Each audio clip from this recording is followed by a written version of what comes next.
Hati ngayon ang puso ng mga netizen kay Senator Amy Marcos na nagpapakita ng buong suporta kay Vice President Sara Duterte.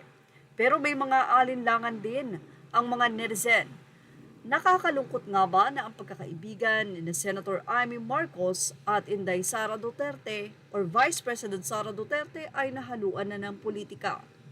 Masakit, sigurado at hati ang puso ni Senator Amy Marcos ngayon dahil narito ang kanyang naging pahayag sa impeachment ng kaibigan.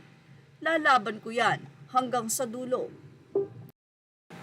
Tinatanaw ng malaking utang na loob ni Senator Amy Marcos ang nasabi nga pong ginawa ni Pangulong Duterte or former President Duterte sa kanilang ama kung saan sa tinagal-tagal ng naging Pangulo si Duterte ay naipalibing ito sa libingan ng mga bayani.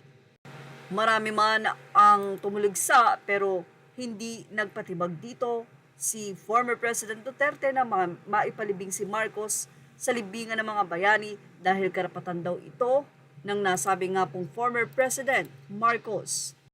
Matapos ngang magsalita ang mga senador na maninindigan hanggang huli katulad ni Senator Amy Marcos na ayon nga sa kanya ay ipaglalaban niya hanggang huli ang impeachment ni Vice President Sara Duterte.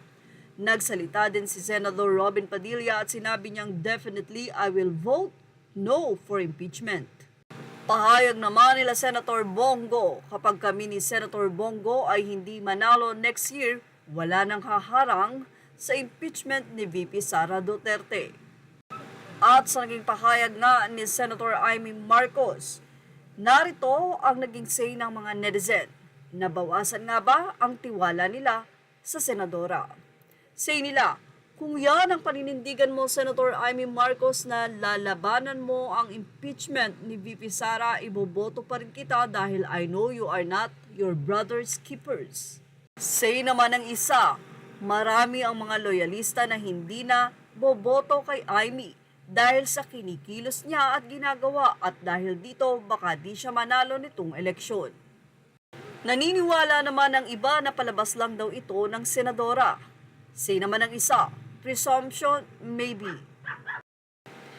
Ilang senator na yan, 4 na, kulang na lang ng 5. Hindi na mai-impeach si Sara, say naman ng isa. Dahil at least 16 yung 2, 3, 8, ang 1 to 3, kapag 9, kulang na ang 2/3. Sino pa yung mga senador sa Uniteam noon, 2022? Si Digong pa ang president noong eleksyon.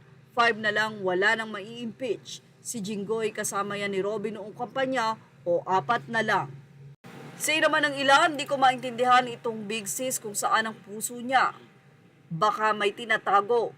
Hindi yata Marcos yan eh. Pabiro naman ang isa. Ang isa ay sinabing kaya nga dami tuloy nag-iisip ng negatibo sa kanya para kasi yung puso niya hindi sa Marcos. Say naman ng isa pang netizen, walang utang na loob pagkatapos tinulungan ng mga Duterte. Thank you for watching. Please like, share, and subscribe. Images are all credit to the rightful owners.